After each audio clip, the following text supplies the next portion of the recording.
Okay,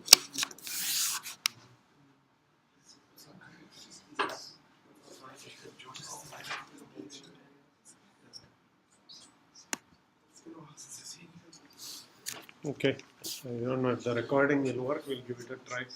So just to continue where we left off last time, let's start with a recap.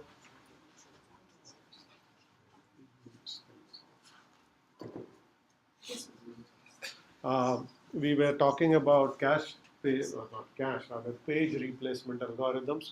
We looked at a few, FIFO, min, LRU, and then we spent most of our time talking about LRU implementation. Okay, so the basic takeaway there was implementing LRU is a straightforward algorithm which uses least or replaces the least recently used page for a process when it page faults. But the problem is, how do you know which is the least recently used page? Just simply keeping timestamps is far too expensive, as we saw. Implementations that keep the pages sorted in a doubly linked list are also expensive. So we are talking about approximations to LRU that basically said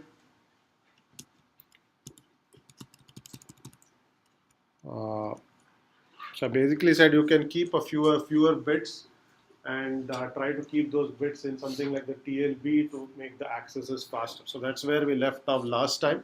Okay, we are going to continue that discussion. I'll talk about two different implementations of LRU, which are essentially approximations, efficient approximations of LRU. And then we'll talk a little bit about what does the OS need to do to allocate memory across processes. Page replacement thus far, we just said, is for a process. We're going to look at the bigger picture across processes. Okay, so but before we start, I'm going to start with a parable. Okay, for today's is called the economics statistician and the mathematician. Okay, so the story goes as follows. There are these three guys. One is an economist, one is a statistician, one is a mathematician. They are on a train, and the train is going through Scotland, okay, which is a lot of farmland, as you may know. So they see a cow. Okay, when they look out of the train, they see a cow, and then the economist says, "Look, there's a cow there." So what this tells us is cows in Scotland are brown, because it's a brown cow that they see. Okay. And the statistician says, "Hold on, that's not quite right. All we can say is there is at least one cow in Scotland that's brown." Okay. And the mathematician says, "That doesn't quite sound right. All that we can say after looking at this cow is there is at least one cow in Scotland which has at least one side that's brown." Okay. So what this says really is you should be careful about what assumptions you make or how you generalize by looking at some fact. Okay. So you have to be very careful in what you can deduce from what you see. Okay. It's a good parable to keep in mind if you are going to have a career in science where you do experiments and try to draw conclusions from what you're seeing. Even for your lab where you are observing something and you want to draw conclusions, you should be careful about what the data tells you and does not tell you. Okay? All right, so that's the parable. So moving on, we are going to look at approximations to LRU, as we said. The crudest possible approximation, as I said last time, is to keep a 1-bit clock. Okay? For every page, there is a timestamp. It's exactly 1 bit. So the timestamp can be 0 or 1. Okay? The timestamp is 0. These pages are just grouped as old pages. The timestamp is 1. They are younger or more recently accessed pages. So you basically have all pages in one of two categories. Either they have a timestamp 0 or they have a timestamp of 1. So now if there is a page fault and you have to evict a page, the OS is simply going to go and find any page that has a timestamp of 0, a bit set to 0, because that's a least recently accessed. That's in the group of least recently accessed pages, and evict. Okay? So very straightforward algorithm. Okay? So you keep within your kernel memory, you keep a list of pages. Okay? When it's time to fault, when there's a page fault and time to replace a page, you're going to go through this circular list looking for a page with bit 0. Okay? As you scan through the list, if you encounter pages with bits 1, you are going to reset their bit to 0. Okay? Meaning they are given a second chance, saying this is a recently accessed page, it has a bit of 1. So I'm going to reset it at 0, give it a second chance to stay around. Okay? Now if at a subsequent fault you cycle around and come back and the bit is 1, because you had reset it, that says that the page was accessed again since the last page fault. So you give it yet another chance. Okay? So you just keep scanning the list and you stop as soon as you find a page with bit 0, because you just found a page that is in the category of having a bit of 0. Okay? And then you simply evict that page. Okay? Very straightforward algorithm. Now, as far as the expense of this algorithm goes, the bits would be saved in the page table. So updating the bits is fast. Okay. Now this you do keep a circular list of pages, but those are only accessed when there is a page fault. Okay. So at this point, whenever you have a page fault, you're already paying the cost of a disk access, which is 10 milliseconds or so. Okay. Going through memory and having a few more memory access looking for a page to evict is negligible as compared to a slow disk access. So you can pay this price of scanning through this list and so on. You don't do this kind of updates when you have memory accesses. At that point, you're only simply setting bits. That's all you're doing. That is fast because that bit can be stored in the TLB. Okay? When there's a page fault, you can pay some extra cost of scanning through the list, and all of those memory accesses, scanning through a memory resident linked list is negligible. So it's okay. So we are not going to impact efficiency a great deal. Okay. So this is referred to a second chance. Here's a picture of what I just said.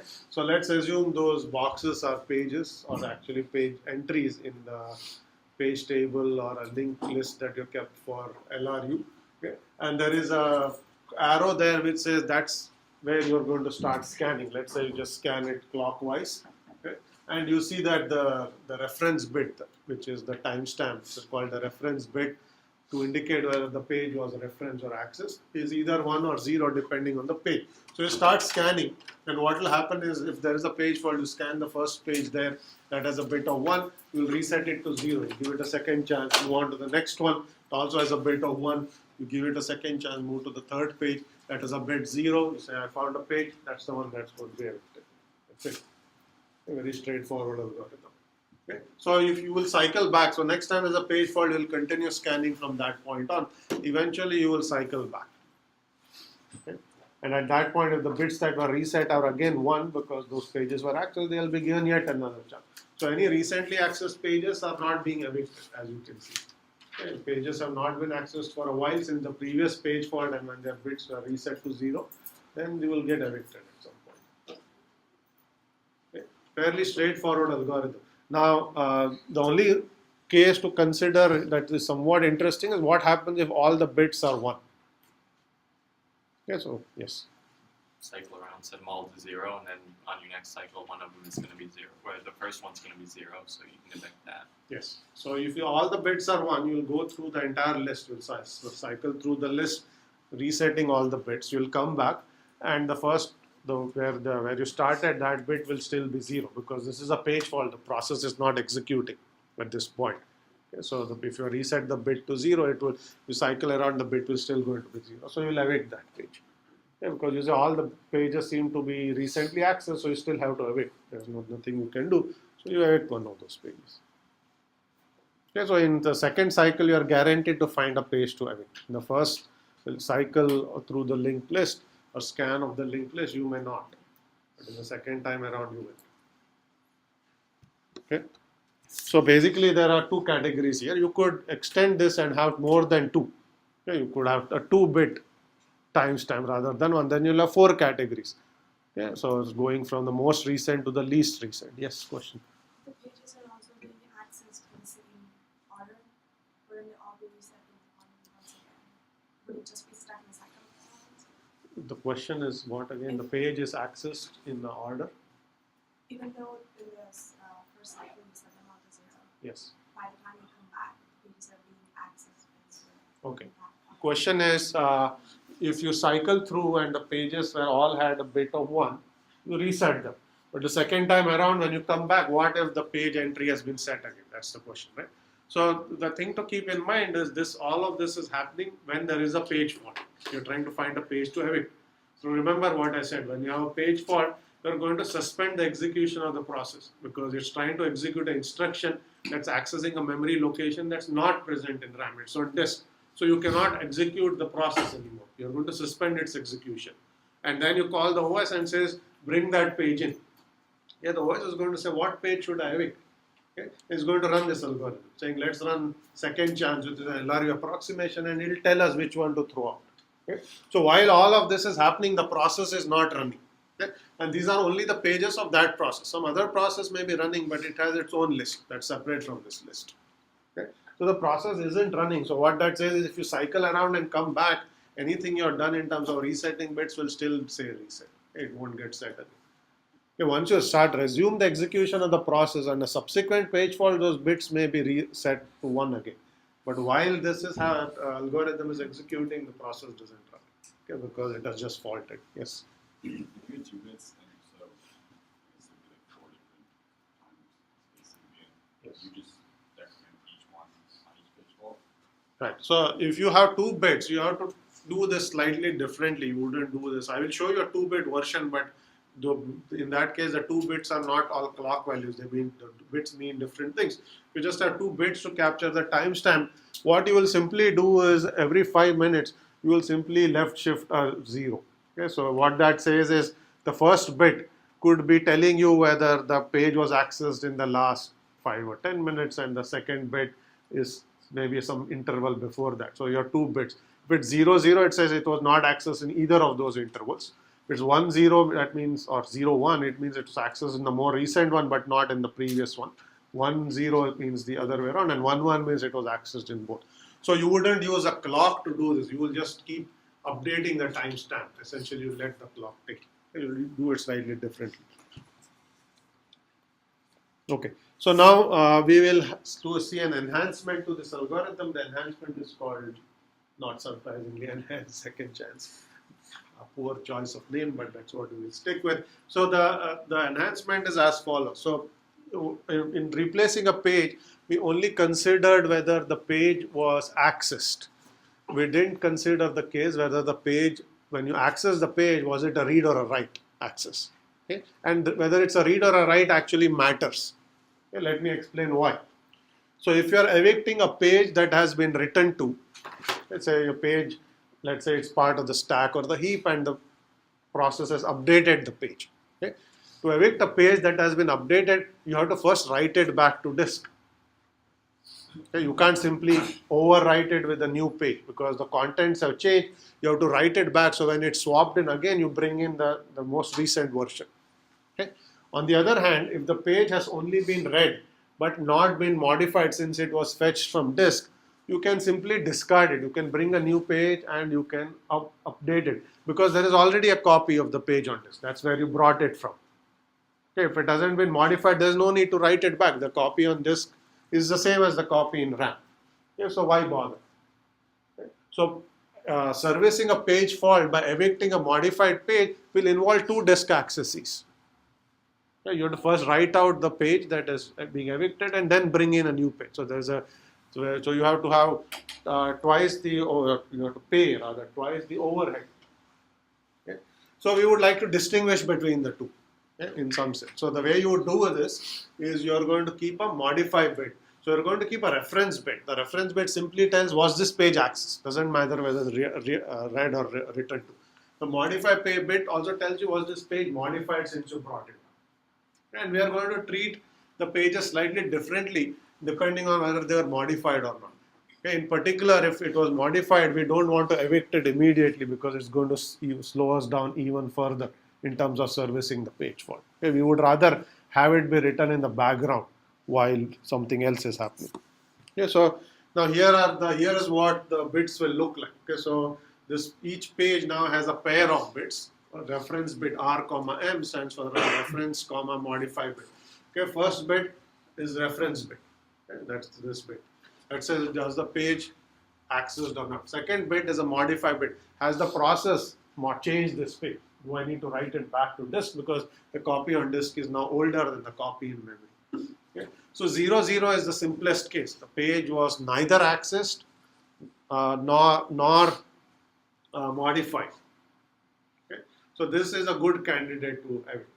The page is not being accessed since the last page fault, the bit was probably reset. It hasn't been written to either. So you can simply throw it out. Okay? 0, 1 says the page was not accessed recently since the previous page fault, say when that reference bit was set to 0, but it has been modified since it has been brought in from disk. Okay?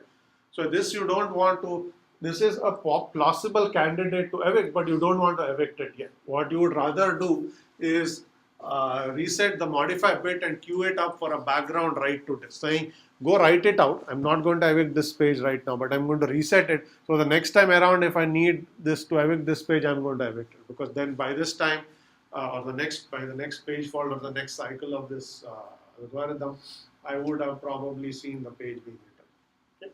So that's 0, 1. 1, 0 says it's recently used, okay, but it has not been written to. Okay?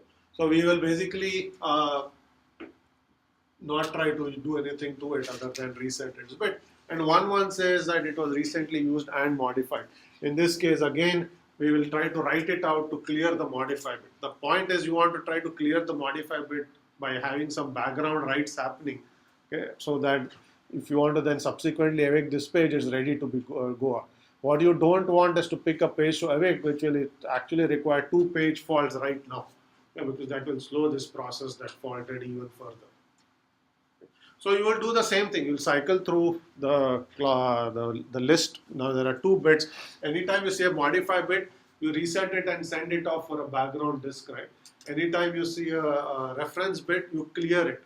Okay? Just as you did in the second chance, you do the same thing. You'll start clearing bits and then you cycle. You find something with 0, 0, you're done. Okay? Now the worst case here is where all the pages have 1, 1. And this will require 3 cycles for us to find a page to evict. The first cycle, you are going to clear all the modify bits, okay, and try to write it out. The second cycle, you will clear all the reference bits. And then the third time around, hopefully when you come to a page with 0, 0 and the pages have been written out, hopefully by that time, so you can then evict the page.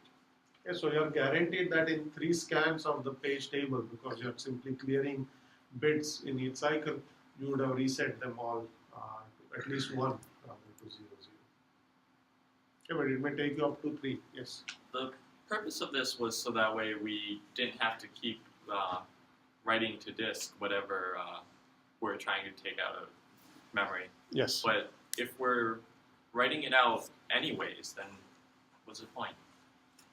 The hope is, so let's look at this, right? So maybe I should draw a picture. Right? So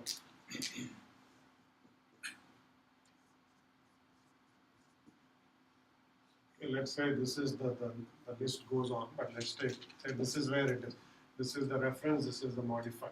So you look at this page, say it's been written to. Okay? So send it off for a background write. Okay? And you advance your pointer and say, here's the page, this is 0, 0, I'm going to replace this page. Okay? At this point you're done. This background write is going to happen in the background. You don't worry, the process is going to start executing.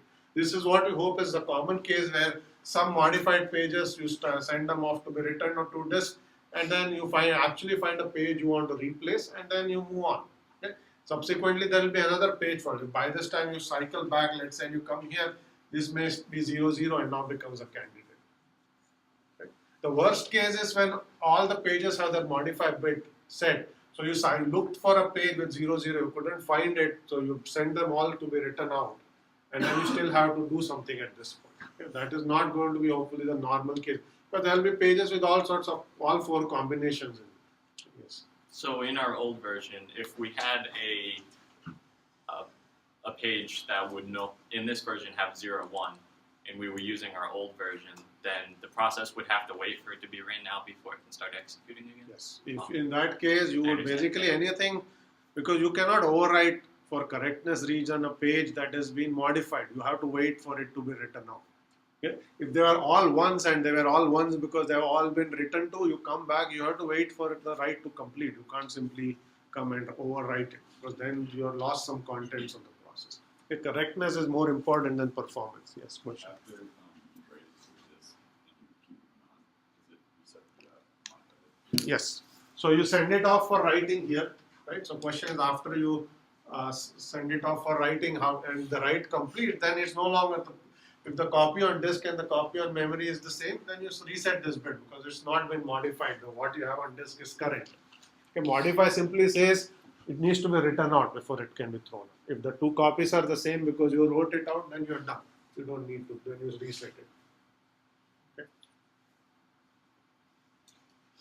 Any other questions? Okay, this is called enhanced second chance. Okay, so I already said you may need up to 3 passes to find a page. On an average, you never need that. There are lots of pages, but you will queue up some for writing. You'll reset the reference bits for some others, and hopefully you'll find a page that is 0, 0, and you're done. Okay, so each page fault causes you to reset some bits, send some pages to be written out until you find a 0, 0 page. Okay, the worst case is when they all are 1, 1. You may need up to 3 cycles. Okay, any other questions here? Okay, so I showed this picture already, so I'm going to move on. Okay, so all the discussion so far on page replacement has been for a single process. We just looked at what an individual process does.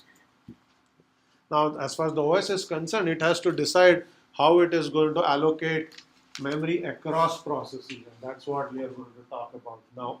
Okay. We'll start with this notion of what happens when the memory is overcommitted, either for a single process, okay, or for all the processes collectively. Okay. So whenever your memory is overcommitted, then what happens is pages get continuously tossed out. Okay. You will always have a fault because you have too many processes and not enough memory, or you haven't given enough memory to that one process that may be thrashing. Thrashing may happen for a particular process, or it can be system-wide. Okay, that depends on what the exact situation is.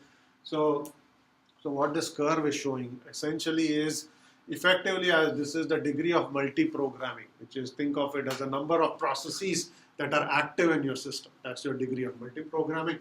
The y-axis is CPU utilization. Okay.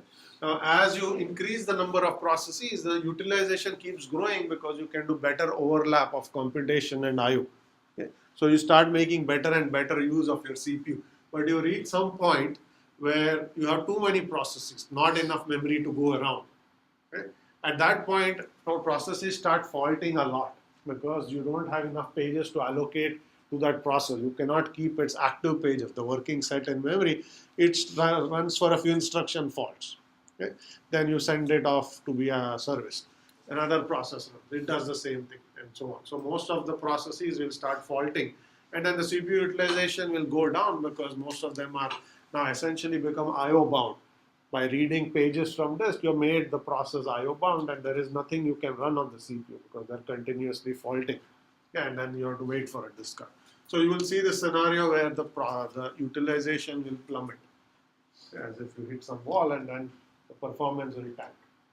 And you will see essentially what that means from a user standpoint is if you start too many processes, your system will start slowing down progressively, and after a while it will just completely, the performance will completely go down, and you will feel like nothing much is happening. Processes are running very, very slowly because they are simply, and you may, if you actually have one of those older disk drives, you may hear the disk spinning a lot.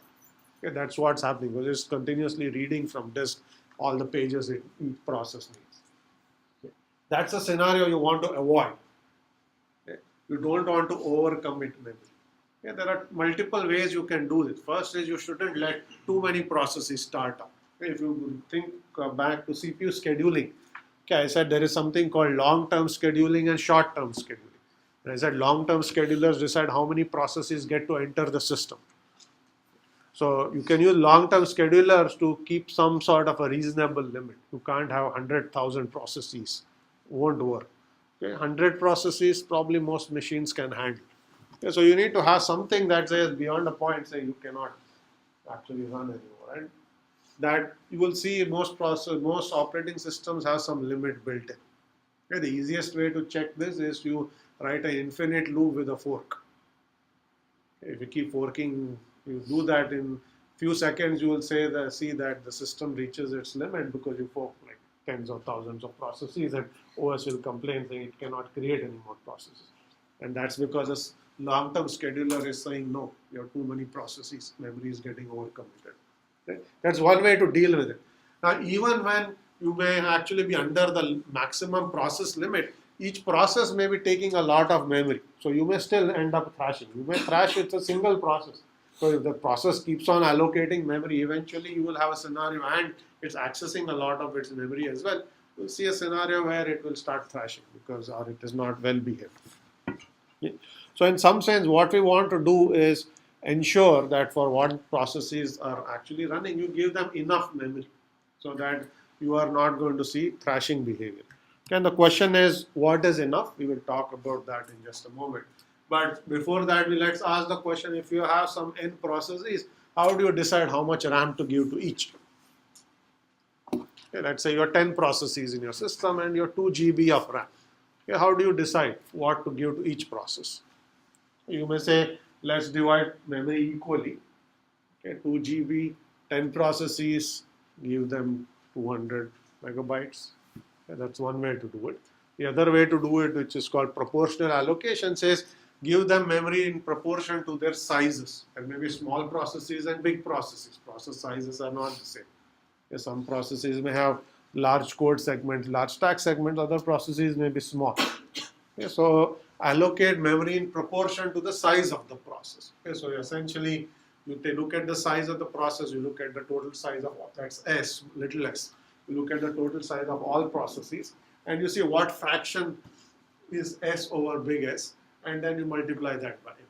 So now this is proportionate allocation. It's a generalization of equal allocation. So you could do this as well. And that's a good starting point. It may not be the right amount, yeah, but this is a good way to start. And then you can observe what the process is doing, as we will see. And based on whether it's faulting a lot or not faulting a lot, you can adjust this allocation. You can increase or decrease. But that's your baseline. That's how you will start. When the process starts up, you know nothing about what it is doing. Simply look at the initial process size and say, this is how many pages I can give this process at this point. Yes. What's S and M stand The S is the size, little s, okay, is the size of the process. Big S is the sum. So it's simply this formula. Okay, let's say each process, to make it more precise, ith process has a size of S of I. Okay, so this summation over all Sj is the total size of all the processes in your system. Okay? This is the fraction of memory you want to give to this process. Okay? If all processes have the same size and there are n processes, this will give you a ratio 1 over n, because this is going to add up to n. Okay, let's say each of this is 10, and then you basically add them all up, you will get 10 over 10n, which is 1 over n. But if there are unequal sizes, you simply do this ratio. That's the proportion of memory that the system is going to allocate to you, and m or little m there is the size of RAM. Okay, so you get this fraction of RAM.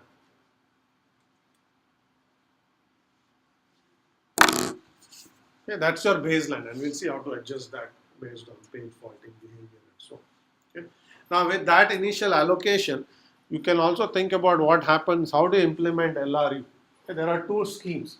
One is referred to as global LRU or global replacement, and the other one is per process LRU. Okay. In global replacement, what happens is you put all the pages of all processes into one gigantic LRU queue. Okay. So you take all the pages, doesn't matter which process you have allocated it to, and you make one global LRU queue. Okay, and the queue is sorted by access order. The page at the tail is the least recently accessed page. The page at the front is the most recently accessed page. So whenever any process faults, you will just take the least recently accessed page in your entire system and evict that page. Okay? So what this does, okay, this is a global scheme. What this does is it's flexible. It allows you to dynamically allocate more memory to a certain process and evict unused memory from other processes. Okay, maybe the least recently accessed page are inactive pages from some process that's not using them anymore, and they have just gone to the end of the queue. This new process starts faulting, it brings in some pages, and some other processes pages get evicted. So you can adjust across processes very flexibly. It's automatic because you put everything into one queue. That's the good side. Okay. Now, global replacement has a bad side also, which is one process can impact the performance of another process. Say one process greedily starts allocating pages. Okay. And by doing so, you can evict pages belonging to some other process. Subsequently, that other process gets scheduled and a lot of its pages have been evicted by this process. Then it will start faulting. Okay, is that clear? So there is no isolation in this scenario. One process can impact the performance seen by another process. Okay, if you do global replacement. Okay, very simply put, let's say there are two processes, and this is your LRU queue. Okay, this is the most recently accessed page, and this is the least recently accessed page. Okay, if A faults, you bring in a new page, and B's page goes out. Right? That's the way it is. That's the way you ordered it. So if A faults a lot, and there are some inactive pages of B at the tail of the queue, they will all get evicted. Subsequently, when B runs again, if it needs those pages, then he finds that his pages are gone. Because A has gotten them evicted. It didn't do anything to cause its pages to be evicted. Some other process did something effectively by faulting. Okay, the other way to do this is, say, you will have isolation by doing per process LRU queues. So in this case, this is what we looked at so far. Okay, we have implicitly assumed that the LRU queue is a per process data structure. You're only looking at what this process is doing and evicting pages when there is a page fault. Okay, that's sort of the other side of it. Okay, so we will essentially assume there's a LRU queue per process. So if process I faults, only the pages that you evict belong to that process. So you can only impact your own performance, okay, but never performance of other processes, because you will only evict your own pages. Okay. So this is per process replacement. Okay, so here the advantage is there is more isolation across processes. You can't hurt some other processes behavior. The disadvantage is if the working set of a process grows, okay, you haven't given it more memory. That has to be done externally. You are simply evicting more of your pages to bring in other pages. So your page fault rate may rise because the right thing to have done was to give some more pages to this process. The global one adjusts automatically because if you access more pages, they are more at the head of the queue and you got more memory. Okay, here allocation of more memory has to be done externally. LRU itself won't do anything. You might have to say this process is faulting and so on. Okay. So ideally you want a working set, which is the set of pages that the process is working on now, to be at least in memory. The working set is not in memory, you are going to thrash, right? Because those are the pages you are actively accessing. I showed you this pathological case for LRU where we gave it 3 frames and the reference stream was A, B, C, D. As I said, the working set is 4 pages because it's continuously accessing this 4, and you give this process 3 pages or anything less than 4, you will see that it will fault because it will load A, B, C, then D is accessed, so you throw out A. So your B, C, D, then you access A. The page that is just evicted is the one that you access next, and so you'll keep on faulting.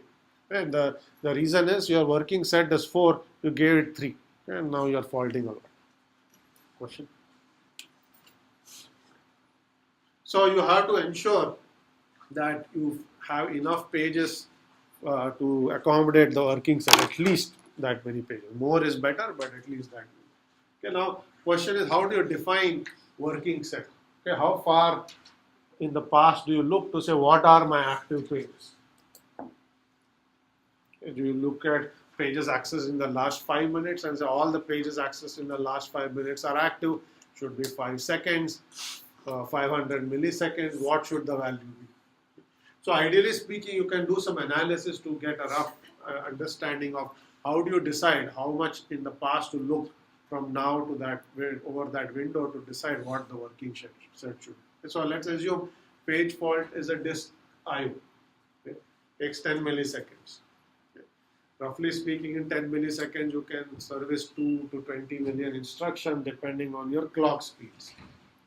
Okay? So what you want is to ensure that the window you look at is significantly greater than 2 million instructions. Okay? Because you want at least that if you spend 10 milliseconds doing I/O, you want the process to run for at least that long, hopefully a much longer, so that you don't fault again. Otherwise, you'll spend all your time faulting. You will say, I ran for, suspended it for 10 milliseconds, serviced the page fault. Now it's executing again. I better let it run for much longer than this. Okay, so it will actually run for some time, then it faults again. Okay, so T needs to be a whole lot bigger than 2 million instructions, which is at least the time to fetch. So if you pick it that to be that value, then essentially half the time you are faulting, half the time you are running. Even that performance is not good. So ideally you want it to be very large. Okay, so what that says is the working set should be a window that is large enough so that all the pages that were accessed over that interval are in memory. And if past is indeed a predictor of the future, remember that LRU is approximating opt or min. So that basically says all the pages needed for that much interval in the future are all in memory, in general. So you won't fault for that block. And there's a picture to show you this. Okay, so here is a simple example. Okay, so this is the delta here is the window. So this is the current time set. That's the reference stream, which is pages are numbered. It's just showing you what pages are being accessed by the process. This is your window, okay, over which you're computing your working set. So you look within this window and say, what are all the pages accessed? So it's here 1, 2, 5, 6, 7. Okay. So that's my working set at that point in time. So I at least need those pages and hopefully a lot more than that. Okay. That's the general definition of working set. Now working set can change over time as the process behavior changes. So if you keep the window size the same, but you're now looking at the working set at this point in time, you'll see that the working set is only 2 pages, 3, 4. Okay, those are the pages you access in this window. Those are those pages there. Okay, so the working set will change. The size of the working set will also change. Okay, you need a way by which you can adjust the allocation dynamically. Okay. So the simplest way to do this is to actually track the working set. You pick whatever window you have, that's delta. This is a trivially short window, as I just pointed in the previous slide. The window should be significantly longer than 10 milliseconds. Let's say you pick a 5-second or a 30-second window. Okay. So in a 30-second interval, you look at all the pages that were accessed and say that's the working set. That's how much RAM this process, or RAM rather, pages this process needs. And you allocated that many pages. Okay. So to do it that way, you have to actually track that reference stream. You have to keep that list around. So you can then go back at the list and say these are the pages accessed. Okay. But as you can imagine, just as LRU implementation was difficult, keeping a list of all the pages that are accessed is also hard. Okay, because every time you touch a page, if you have to write the page number into a list, that's another memory access. Okay, so you are not going to be able to do this very well. So there are 2 answers to how do you keep track. One is you sample. Okay, you don't track memory access on every instruction. You randomly pick one instruction every 10,000 or 100,000 instruction and see what page that instruction touches and only keep track of those pages. Okay, so you sample. This is going to give you a crude approximation over some large sampling window. Each of those instructions you pick will touch random pages and you will get a good estimate of the working set. It's not exact, but it's a good estimate. It's not going to be at the expense of poor performance because you're sampling, you're not tracking exactly. If you did this for every instruction, you would have very bad performance. A factor of 2 or more slowdown. Okay, so you can sample and make it better. Okay, that's one way. So the other way is, so that's what the first thing says. The other way is actually you don't keep track of working set at all. You observe the process behavior and try to see whether you should give it more memory or not. Okay? So what you can do is you set the page fault rate to some value. Say each process shouldn't fault for more than once every 10 seconds. Let's say you pick this value. Okay? and then you just see how many times the process has faulted. Okay? If it's faulting more frequently than once every 10 seconds, you say it needs more memory. If it's less, then you can take away some memory and give it to some other process. Okay, so this very simple scheme is going to say, in fact, you can have a high watermark and a low watermark. If you are above the high watermark, you are paging too frequent, or not paging, faulting too frequently. You should be given more memory. If you are below the low watermark, you have excellent performance. Okay, you are basically not faulting very frequently at all. So you may be candidates for taking some pages away and giving it to some other processes that are more deserving. Okay? If you are between these two bands, you are in the sweet spot. Okay? Neither paging too frequently nor too infrequently. So you want to basically push processes from below and above into this band as much as possible. And if you are within that band, you are basically hitting the target, which is you are not faulting too frequently or too infrequently. Okay, you will fault some, there's no question, because your working set is going to change anyway, and you will have to bring those pages. But the point is you don't want to do it too frequently. Okay? Now, implementing this scheme is very easy because you are simply tracking the page fault rate. That's a counter that you are going to tick every time there is a page fault. Okay, page fault takes 10 milliseconds. Updating a memory counter is going to take you nanosecond. Okay, so any statistics you have to keep track of that say what is the rate at which the process is faulting is very straightforward. Okay, so you can easily implement this scheme and say I will adjust the allocation, increase or decrease the RAM allocated to a process simply by watching its page fault rate and nothing more. No need to track working set, no need to track actual accesses, reference stream, none of that. Okay, very crude but simple implementation. Any questions? Yes. So do you only start doing the lower bound when you actually have to swap? Yes. So the point is, if all processes are below the lower bound, there is no need to take anything away. Okay? If some processes are above and some are below, then you take the memory from ones that are below and give it to the ones that are above. So if you have a lot of RAM and you haven't started enough processes, everyone is seeing good performance, no need to hurt their performance. You only do it when necessary. Okay, so there is nothing above, everyone is in a sweet spot or below, you just let it go. Don't do it. You only do something when you need to. Any other questions here? Okay, so we talked about advantages and disadvantages here. So last point I'm going to make is about kernel memory allocation. It's a topic we really glossed over. We didn't say anything much at all. There's more material in the book, but I'm not going to go into any details here other than just to mention this. So everything we have said so far applies to user processes and how you allocate memory to user processes. Okay? The kernel is also resident in memory. You have to allocate some amount of memory to the kernel. And kernel is not going to do paging and all of those kinds of things. Okay, so there has to be a way by which you actually allocate memory to a kernel. Kernel is also paged. Okay, it is basically allocated pages, but most of its pages are pinned. Your pinned pages are pages that you cannot evict. Okay, they are stuck to memory. So you are going to say these pages are pinned to memory and you are not allowed to evict it. So typically when there's a page fault, you're not going to evict pages that belong to the kernel. Okay.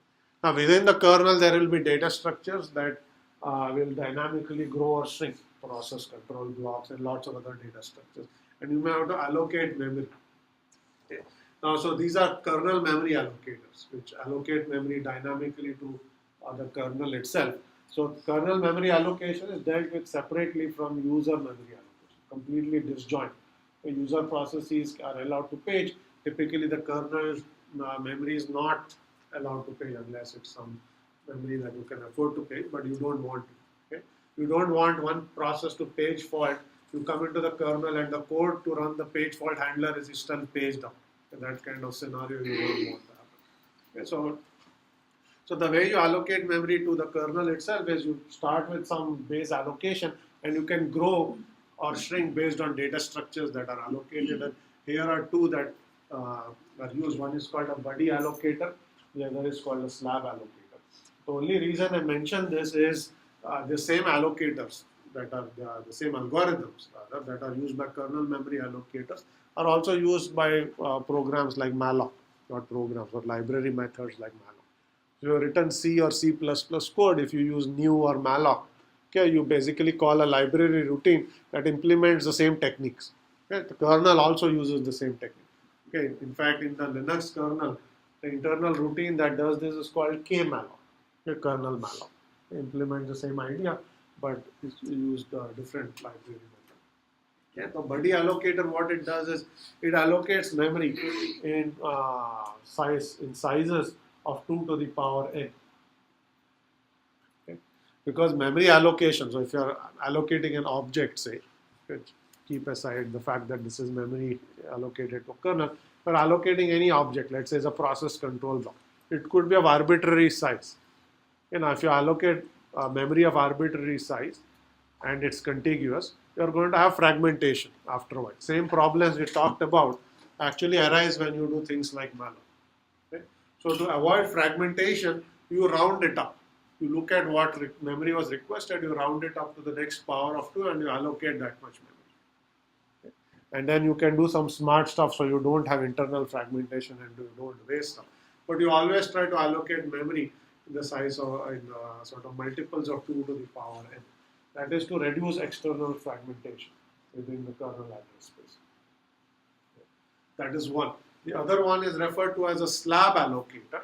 Okay, what a slab allocator is, think of it like you always allocate memory in fixed size multiples called slabs. Okay? And so if you need less than a slab, then you allocate an entire slab and use the rest to allocate for some other objects. This question? You allocate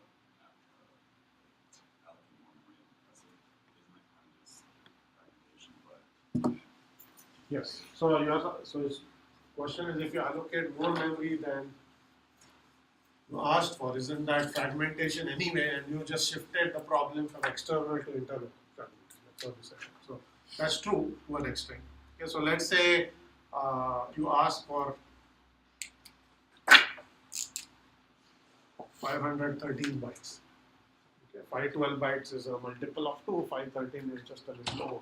So what you're going to do, if you're using buddy allocator, you will round it up to the next multiple of 2. You will allocate 1024. Okay?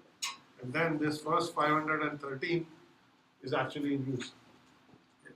This part, this is large enough that you don't want to waste it. So you may actually chop it up into smaller multiples of 2. So you can say here you have 511 bytes. So let's say you partition it into 2. You have one 256 byte chunk that's available. And now you have another one that's 255. This is not a multiple of 2. So you will say, so this is available for use. Subsequently, if there's any other request, you may allocate a 256 byte chunk. This 255 one is not a multiple of 2. You will say, so there's a 128 available. That can also be allocated for some other request that comes in. There's another one that's 127. So you can keep chopping this up as you need to. Okay? So you won't completely waste it, but you are not going to allow arbitrary fragmentation to occur, external fragmentation, by only allocating 530. Because then you will have holes left in there. Okay? So you will basically be a little smart. So that's why I said you will allocate into sizes 2 to the power n. Residual ones you are still going to reuse, but still keep allocating 2 to the power n multiples. Okay? Yes. so if you have something that's like pretty small, you first look for a small, What's the question again? like, I still don't see the difference between you just allocating 513, you just kept it there. Yes. Next time you want to store something, you just Right. So what is, you're asking why did we do this as opposed to like if you didn't allocate the 1024. yes. So what we are doing is we are allocating 1024 here, right? So let's say you could have done this slightly differently by saying I take a page. So one thing is, if you want to let internal fragmentation, you will just allocate 1024 and be done. And then you have wasted some. And for small things like 500 bytes, that's okay to waste 500 bytes. Okay? But if you ask for, let's say, 10 megabytes and a byte, you won't do 20 megabytes and then waste 9 megabytes. So I'm just giving a scenario where this is large enough that you don't want to waste that. So you'll allocate a bigger one, but the residual you can still allocate for some other purposes by chopping it up into smaller 2 to the power n chunks. That's all I'm saying. So, but in many cases for small objects, you just round it up and let internal fragmentation take over, just to simplify allocation. For very large chunks, you don't want to waste, so you can still reuse that in some way. That is what we are trying to do. Okay. Slab allocator is a similar idea where you can think of it as allocating in sort of units of a slab or a page at a time. Okay. So, and each page can have multiple objects. This is what malloc actually uses as well. So, you always allocate memory in a granularity of one page. Okay. So, it's 4 KB. Okay, you can put an array here. Okay. And this part is marked free. And if another request comes in to allocate another data structure, you can put another array or some other unit, and so on and so forth. So once this slab fills up, then you allocate a new slab. Okay, so then you will basically take another page and start allocating. Okay, so you will basically grab a page from ask the kernel to give you an entire page, and then you will start handing out pieces of that page. When the page fills up, you allocate a new page and you start allocating objects to that page. This is how you are going to deal with this. Now this will suffer from fragmentation. Okay, if you deallocate this array, then this will leave you a hole. And you will have to deal with that. Okay, it's not going to get rid of some of the fragmentation issues. But that's still, it is still within a slab. It's contained within a slab. After a while, you can just throw out the whole slab if you want to move it around. So these are the two allocators used in kernel memory and also used by routines like malloc or read. I just wanted to mention this because there is a fair bit of this material in the book. We haven't covered it at all here.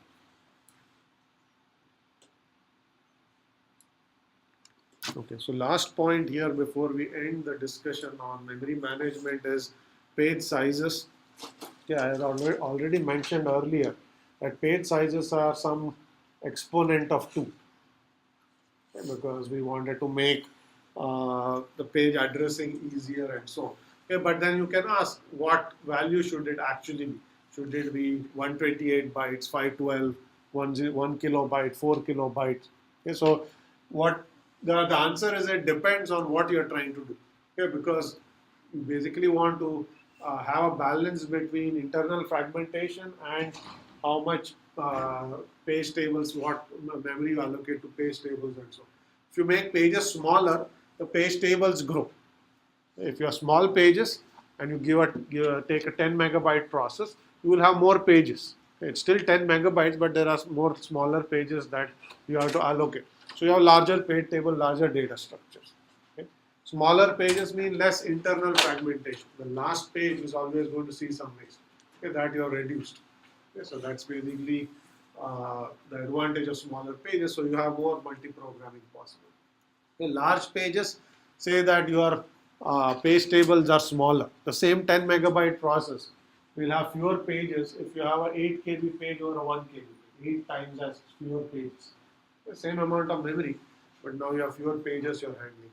Okay, so the page table will be smaller. There's smaller entries. Okay, there's less bookkeeping to do. Okay. It also reduces the overhead of disk writes. Every time you fault, you are bringing more memory in. A page fault on a 1 kilobyte page means you spend 10 milliseconds fetching 1 kilobyte.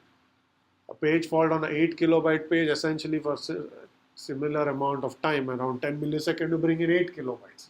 Okay? So bringing in more memory hopefully will reduce the number of page faults. Okay? So you're amortizing your disk reads, disk overheads over a larger page, an important consideration. Okay? And there may be, as a result, there may be fewer faults. So generally speaking, page sizes have grown over time. Okay, if you look at old architectures, they are 1 or 2 kilobytes. Today the standard is 4 to 8 kilobytes. And so that you can deal with it. But memory sizes have also grown. Okay? You are gone from 32-bit to 64-bit architecture. In the 64-bit architecture, a process size can be in terabytes. Okay? That's a gigantic page table if you have a process with that much memory. Okay. So the only way you can reduce the size of the page table is if you double the page size, then you will have half the page table. Okay. You have to keep around a page table that's half as big. Okay. So you want to keep all of these trade-offs in mind when you pick the right page sizes. Okay, any questions here? So these are broad considerations. It doesn't tell you how to pick one, but you have to decide for a given architecture, what are you trying to do? Okay, is it going to be a server-based architecture where you have to address a lot of RAM? Better off going with a slightly larger page to reduce page table sizes, process sizes, etc. If you have, let's say, a small device, phones or things like that, smartphones, you want to go with slightly smaller pages because page table is not a big issue. Doesn't have a lot of RAM, but you want to put in more processes. You want to make more effective use of your memory and so on. Okay, so it depends on some sense the hardware, what it's trying to do and how it wants to balance these trade-offs. Okay, so that's the summary. I just want to say a couple of things. So first of all, as I said, most OSs use very crude variants of LRU. They use LRU, but very simple implementations because implementation overhead are high. And then there is the bigger problem of how do you allocate memory across processes. There's a wide range of schemes that are used there. The simplest one, simply track page fault rates and adjust allocations accordingly. And the main thing you want to avoid is this problem of thrashing. Okay, that is the central issue that you want to get away from. Okay, if you are thrashing, then performance is going to be really bad. And all OSs try hard not to get to that point by either preventing you from starting too many processes or trying to take some precautions before the process performance actually tanks completely. Okay, so those are all important issues in the context of page replacement, on-demand memory allocation, and so on. Okay, so I'll say one more thing and then we'll move on to file systems, which is this new version of OS X that came out actually yesterday, I believe, uses some memory management schemes that were developed by faculty members here. Okay, so the newest version of the OS X kernel has a allocator called hold, which is a slab-like allocator that I just spoke about here. Okay, much more robust technique than some of the older malloc schemes, and that's the one that now comes out of the box in OS X. Okay. The other thing that OS X has done, which I did not talk about at all here, is to compress pages. Okay. So as if you want to cram more pages in memory, okay, rather than keeping the bits as is, you can actually compress a page. Just as you can compress a file, you can also compress pages and squeeze more memory into your RAM. Okay, so and this has to happen transparently, where you compress a page and now it takes less than its allocation. And now those memory schemes are a lot more complicated because compressing and decompressing has to happen on the fly. Compressed pages will be of variable sizes, they won't be 4 KB anymore, but they're more sophisticated in what they do and they can allow you to squeeze in more RAM.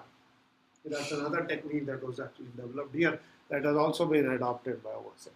And you will see that Apple claims that performance has been improved significantly, either by using the code allocator or by using the compression, which allows you to keep more pages and reduce your page fault rates and so on. Okay, so just a couple, this article is actually on the UMass page, today's UMass front page, web page that is. Okay, so you can go take a look. So that is the end of our discussion on memory management. We've covered the second big component of the course. The first one was processes, threads, and synchronization. Okay, that was all done. Then you finished the second one, which is address spaces and memory. Okay, so we have about 10 minutes to go. I'll talk about files and disks. Start with the introduction. So that's the third big component. There's one more coming after that. That's networking and distributed system. Okay, that's a very large piece. But the third one is on I/O, disks, and files. And I'm going to start with an introduction today. Yes, maybe take 10 minutes just to introduce the topic. We'll start looking at it from next class onwards. Okay. So you probably all know what files are. You may sort of created files, you manipulated files, and so on. And our goal here is to see what the OS needs to do to manage files, to provide you abstractions of files and directories and so on and so forth. Okay? This is a picture to keep in mind. Okay? So initially in the context of this discussion on I/O, we are going to focus on this one device, namely disk. It's the most important device on your machine because that's the one that is actually storing all of your data. And then we look at other devices. Okay? There are lots of other I/O devices, modems and network cards and so on. But we'll start with disk. Okay? We'll try to understand how do you handle this device. And then we'll look at how do you handle others. Okay? So we'll see that there is a layered abstraction that the OS has built. Okay, this is your hardware itself, the disk. Okay, this is the I/O device. Okay. There's a disk interface to that device. That's your device driver. Okay, you must have heard of this term device driver before. Whenever you install a new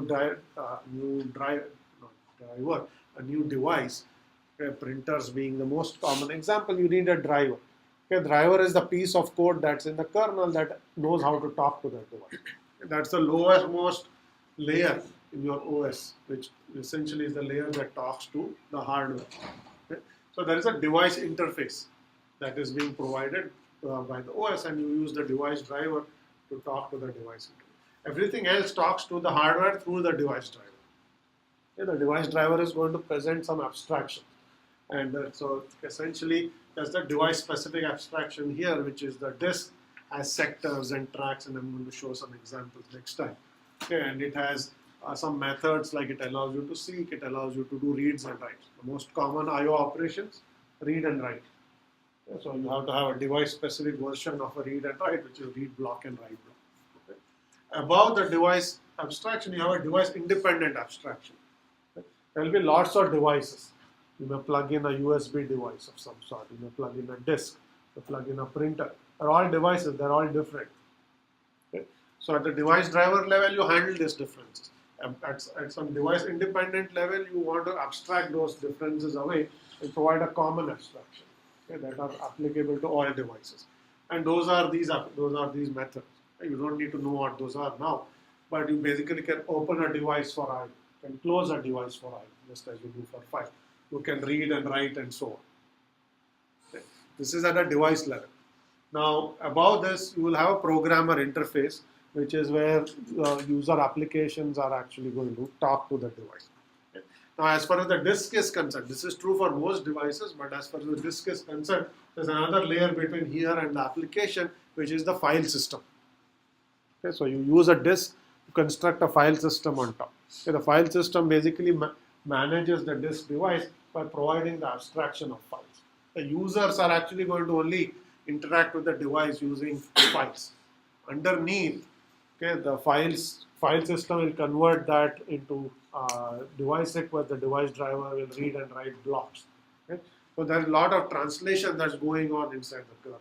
What you have is a very nice abstraction. You can create a file, you can store data, you can delete it. You don't actually care where the file is stored on disk. How is it stored? What is a directory? You know what a directory is, but how is it managed on the disk? None of that is a concern of the user. And the OS deals with it.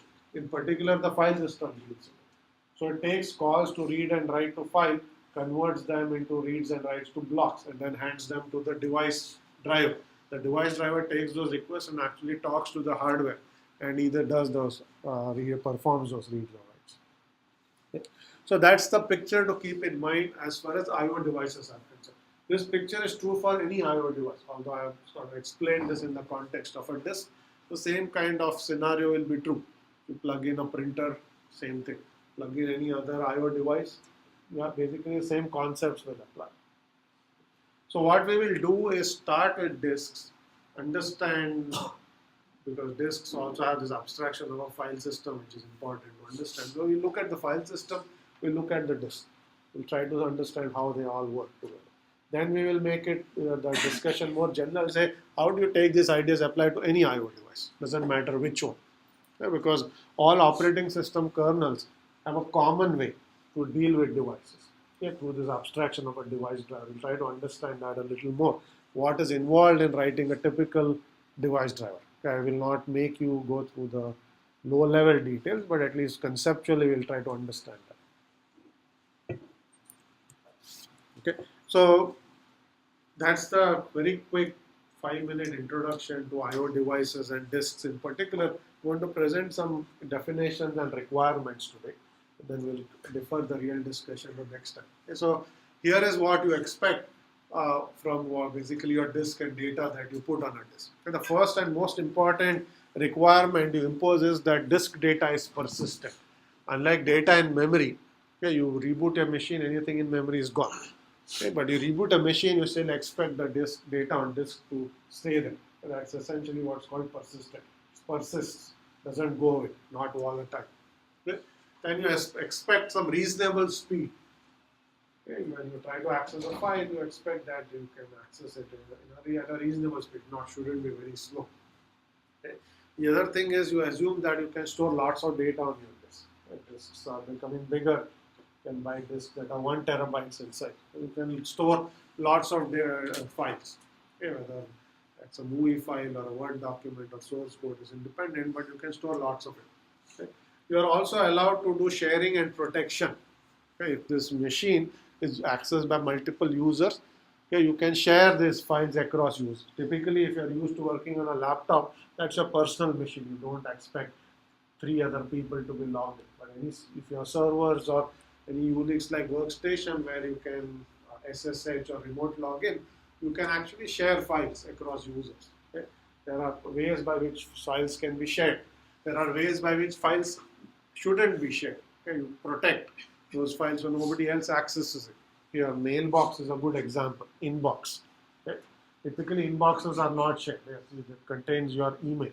Okay? You don't share it with some other user. Say, go read my email. That doesn't work. Okay? So there are ways to not allow users to access files. That's called protection. We'll look at how to do protection. And there are ways by which you can share. And we'll see how to do both of those things. Okay? They go hand in hand. Okay? Last thing is ease of use. You want convenience. Okay? You want to be able to find your data quickly. Okay? At one point, the convenience was offered by saying, okay, you can pick whatever name you want for your file. So you can remember that name and go back to it. You will say, whatever, lab1.java. Okay? You give that name and then you put it in a certain directory called, let's say, lab1. And then you say, okay, if I want to know that code, I have to go to that directory access. Okay? That's how things used to work. Now, people have so much data that just giving these files some names, you cannot remember all of the names are given to all of your files. Okay? So file systems have offered search functionality that sit on top. Okay? So now you basically say, I think I gave this file some name, but I don't remember it. So you will type some keywords and maybe it will go find the file that has those words in it, or the file name has those words in it, and so on. Okay? So all of this is going to this point of the OS wants it to be easy for you to go and get your data that you put on the disk. Okay? And naming the data with some names you choose is only one part of the story.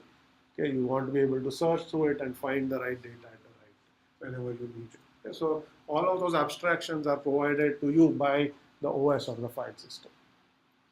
Okay? So this is what you generally expect. We just laid this down in terms of hardware requirements. So I'm going to talk about one more thing and then we'll stop. Okay? So I already said disks are persistent. They already are designed to be. Okay? We'll also see that the disks that we'll study here are random access devices as opposed to certain I/O devices that may be sequential access, like tapes. Okay? So in random access, you can go and access any piece of data you stored anywhere on that disk. If you had sequential access devices like tapes, you want to access data that's stored at the end, you have to linearly scan. Okay? That's much harder. Okay? Sizes we already talked about, this keep getting bigger. So that's what a typical disk will provide. And as far as the OS is concerned, persistency is typically built in because the device gives it to you. Okay? In addition, the OS is going to do some things like do consistency checks on your file system and so on. Okay? If your machine crashes, the OS will have some recovery features built in to ensure that data corruption on your disk is minimized. Okay? That's also persistent. If you simply switch off your machine without actually shutting it down, you may have some corruption on disk. There may be unwritten data, okay, that is all sitting in your memory that the file hasn't been written or written to. Okay? So you may see some corruption. The OS will recover from it, okay, to give you even better persistence. Sharing protection, this comes from the file system, we'll talk about that. ease of use I already mentioned. Okay, naming the files, search specialty example of that is Spotlight, and there are many others. Okay. So next time what we are going to do is actually look at how you will start with implementing a file system that gives us these benefits, and then how does the file system manage the disk to provide those benefits to the user. Okay, that's where we will go. Let me stop here today because I do need to hand out the exams as well.